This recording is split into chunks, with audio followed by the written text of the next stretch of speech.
вот они, ренессансные кресла. Бачите, вот она, эта вставочка, вот она. И вот она тут же.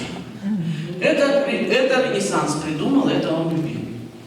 В часах Ренессанса з'является уже больше разностайная мебель.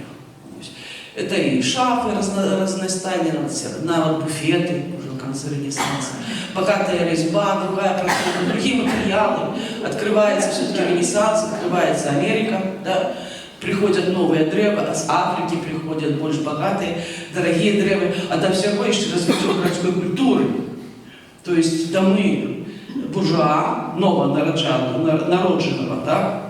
В Италии, там, например, во Франции, у нас немножко позднее это пришло. Они повинны были быть чимось обставлены.